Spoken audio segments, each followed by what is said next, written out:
J.V. Stalin. The Dispersion of the Duma and Tasks of the Proletariat. June 20, 1907. Source. Works, Volume 2, 1907–1913. Publisher.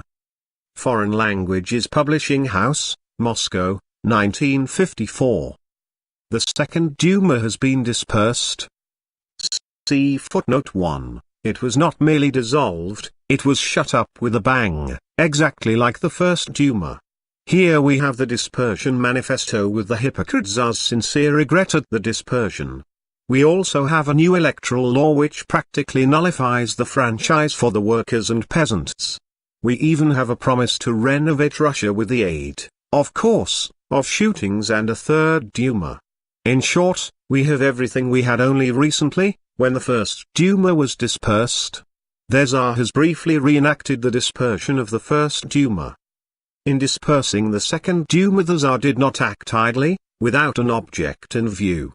With the aid of the Duma he wanted to establish contact with the peasantry, to transform it from an ally of the proletariat into an ally of the government and, by making the proletariat stand alone, by isolating it, to cripple the revolution, to make its victory impossible.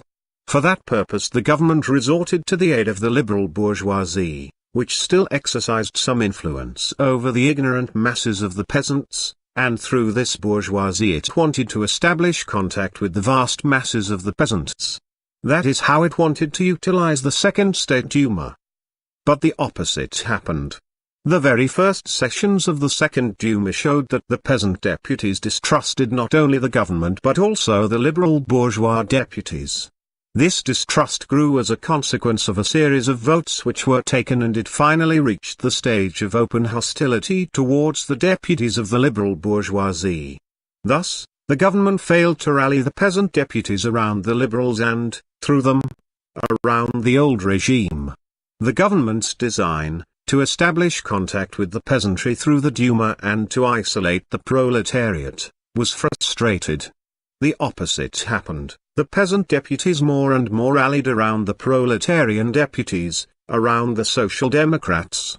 And the more they moved away from the liberals, from the cadets, the more resolutely did they draw closer to the Social Democratic deputies.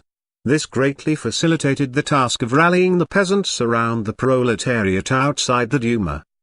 The result was not the isolation of the proletariat, but the isolation of the liberal bourgeoisie and the government from the peasants. The proletariat consolidated its backing by the vast masses of the peasantry. It was not the revolution that was thrown out of gear, as the government wanted, but the counter-revolution. In view of this, the existence of the Second Duma became increasingly dangerous for the government. And so it dissolved the Duma. In order more effectively to prevent the peasants and the proletariat from coming together, in order to rouse hostility towards the Social Democrats among the ignorant masses of the peasants and to rally them around itself, the government resorted to two measures. First, it attacked the Social Democratic group in the Duma, falsely accused its members of calling for an immediate insurrection and made it appear as if they were chiefly responsible for the dispersion of the Duma. As much as to say, we would not have dispersed your nice little Duma, dear peasants, but the Social Democrats threatened us with an insurrection, and so we were obliged to dissolve the Duma.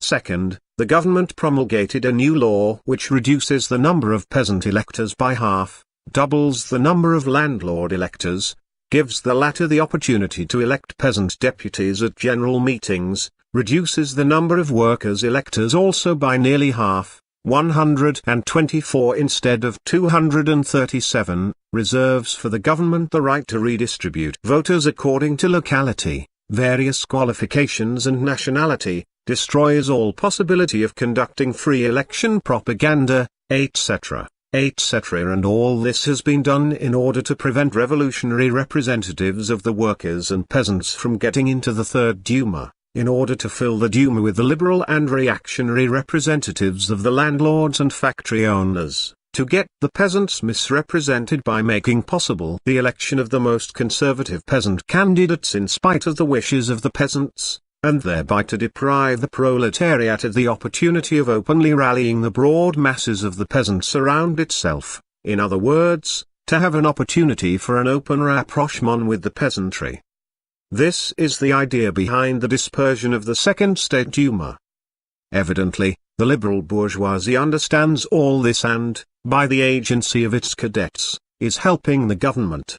It struck a bargain with the old regime already in the Second Duma and tried to isolate the proletariat by flirting with the peasant deputies.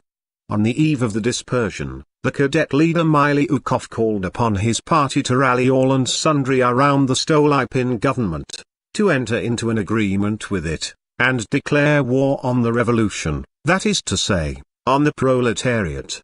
And Struve, the second cadet leader, after the Duma was already dispersed, defended the idea of surrendering the social democratic deputies to the government, called upon the cadets openly to take the road of fighting the revolution, to merge with the counter-revolutionary Octobrists and, after isolating the restless proletariat, to wage a struggle against it.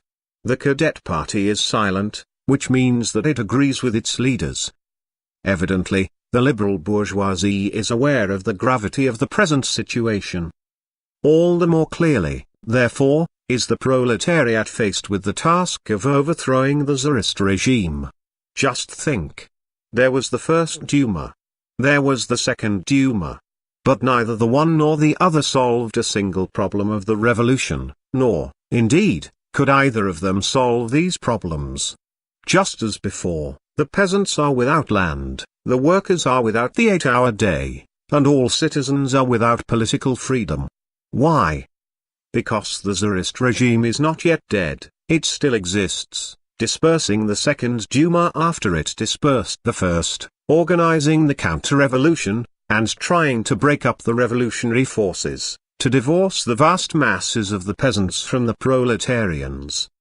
Meanwhile, the subterranean forces of the revolution, the crisis in the towns and famine in the rural districts, are continuing their work, rousing more and more the broad masses of the workers and peasants, and more persistently demanding a solution of the fundamental problems of our revolution.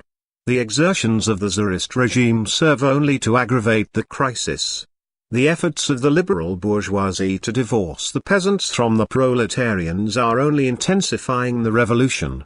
Clearly, it will be impossible to satisfy the broad masses of the workers and peasants unless the Czarist regime is overthrown and a popular constituent assembly is convened.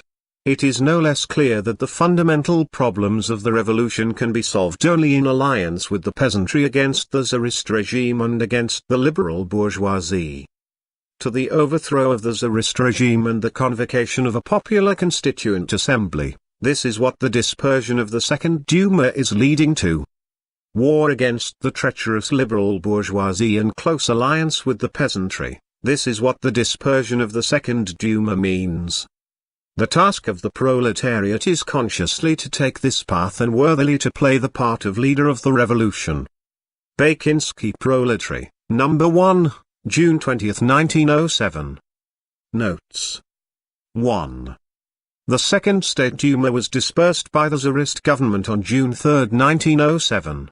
The Social Democratic group in the Duma, consisting of 65 deputies, was falsely charged with armed conspiracy.